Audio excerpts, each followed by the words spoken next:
back to the August edition of Monday with the Mayor. I'm your host, Mayor Jody Carney, and today with me I have a special guest.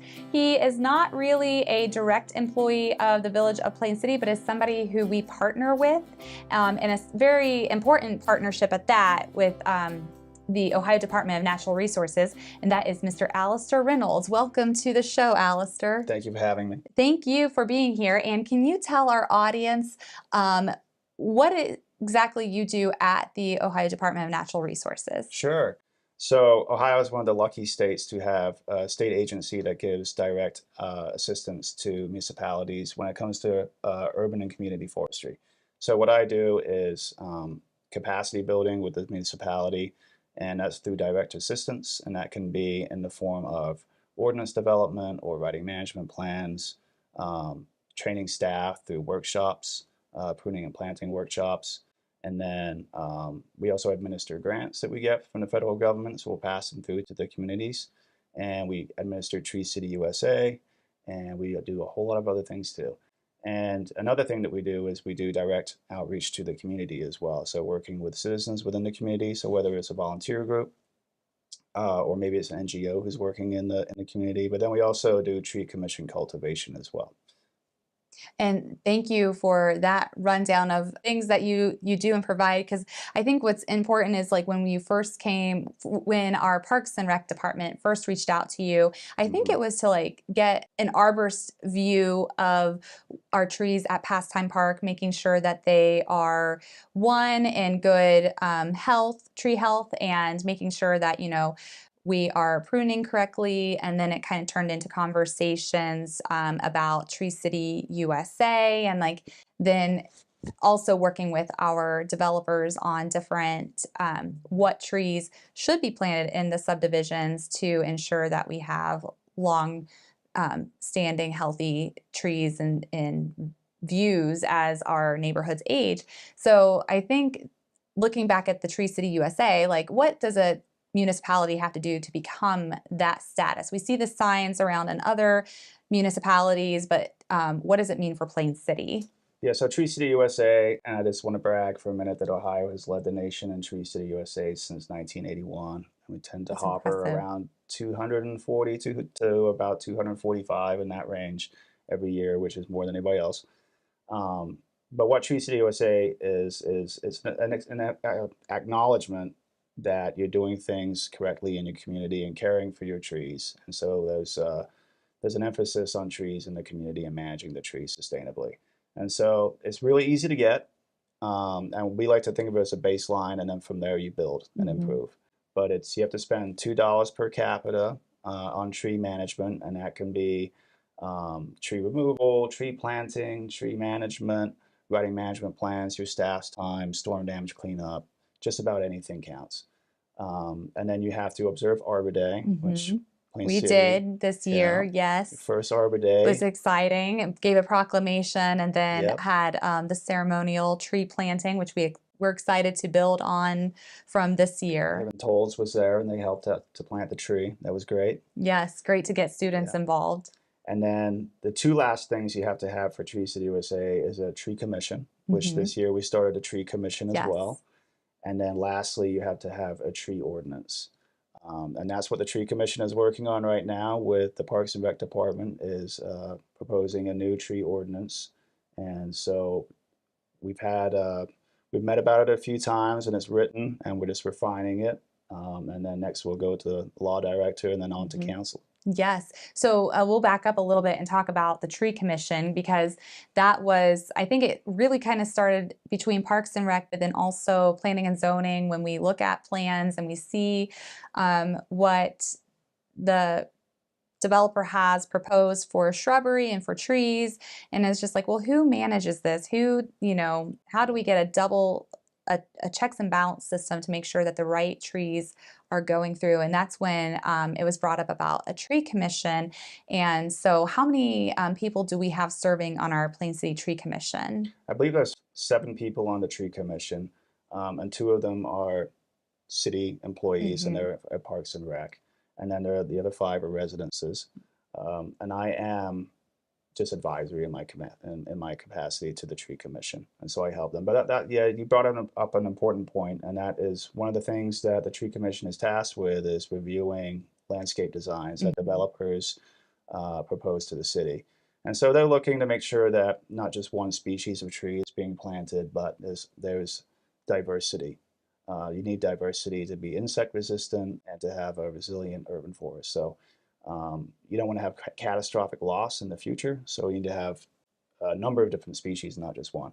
And they also want to make sure that none of the species are on the Ohio invasive species list, and that they're also the right trees for the right place. So you don't want to take a big tree and put it into a small planting site because it's not going to live very long. It's going to damage the infrastructure around it. So you want to pair the trees to the site, and that's one of the things that the tree commission does is review those tree plants. And I think we've seen that in some of our neighborhoods, and I can give my own example as we've tried to replace our right-of-way tree a couple different times, and because due to poor soil and also the rocky condition that it just wasn't thriving. And so at that point, I know many residents kind of give up, like, why are we going to put another tree there? But finding that the right tree, and it should be a certain height. So what are some examples of some hardy trees that can go in less desirable soil conditions, but would be good for, you know, a neighborhood tree line or even in our yards? Sure. So there are different sized tree lawns. And anything less than 4 feet, we don't advise planting trees in. You can plant shrubs in there, but not trees. It's just not enough soil volume to support a tree. So 4 to 6 feet, we consider a small site, and that's what you would be putting a small tree in. Kind of a hardier, more pollution and compaction tolerant small tree would be a Japanese tree lilac. That's a good example. On the other end of that spectrum, for a nice site, you would be looking at like a dogwood, one of our native dogwood trees. And then you can also, for an intermediate site, you could be looking at maybe a redbud. Interesting. And they're all flowering. Most of the small trees are flowering, and they're really pretty. Yeah. That would give you like something a little bit throughout the seasons, which is nice, because I know that the invasive species that we're not allowed to plant anymore is the Bradford pear. Yes, that has been outlawed. The 2022 was the last year that they could be sold, and now you can't buy them in Ohio anymore. If you want one, you can dig one up on the side of the freeway. Oh, and what happens, like, if you do have one in your landscape, what is the suggestion from ODNR? So since it's invasive and the berries are spread by birds, I believe the starlings in the fall, we recommend removing them. One good storm and the branches come falling out of them. So they're only pretty for about 2 weeks in the spring, and after that, they're just kind of a nuisance. So yeah, we recommend cutting them down. That's what a lot of municipalities are doing, even with their street trees, is when it comes around to prune that block again, they just kind of cut it down and then replant with something else. And what are some other invasive species or trees that you do not suggest that we should be planting? Yeah, so there's a whole list that you can find at the Ohio Invasive Plants Council. They have a whole assessment that they put these trees through. Now, some of the trees are kind of just growing naturally on their own, like ailanthus, which is a tree of heaven. It comes from China. So that's not really one that's sold in the nurseries. Okay. Another example of a tree that you wouldn't want to plant would be a Norway maple. Okay. Yeah. That is good to know too, as your landscape grows, and if you are replacing any trees or shrubs, just be very aware of which ones are good for the environment and which ones are definitely on that list. So that is great, helpful information. So appreciate that. What are some other things that residents can put into their landscape to help with conservation? Since we are on the scenic Darby Creek watershed and really looking at just fostering a good community of conservation, what is some other things that residents can do to help with the stormwater runoff and helping to kind of filter that? Sure. So that's something we identified early in Plain City, was protecting the Big Darby Creek.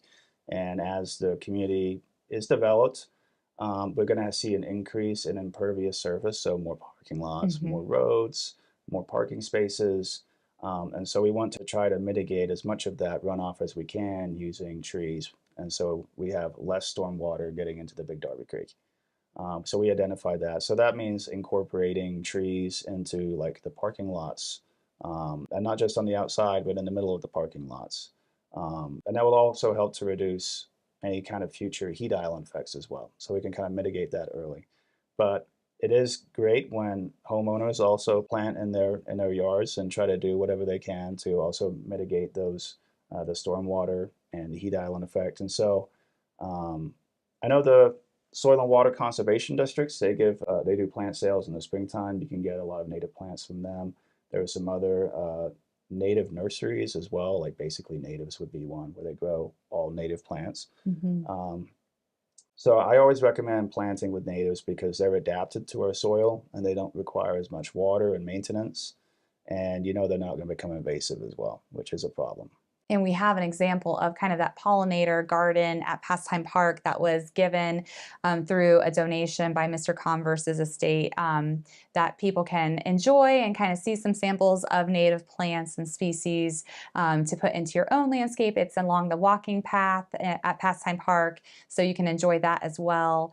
And so also our elementary school has an example of like that bioswale that is a lot of developers like to put in retention ponds, and really I know Planning Commission, we would like to see more of those bioswales with the trees, and that would kind of soak up the water versus being that like constant body of water in neighborhoods. So that is something that I know we're working on of trying to get into our legislation. Yeah.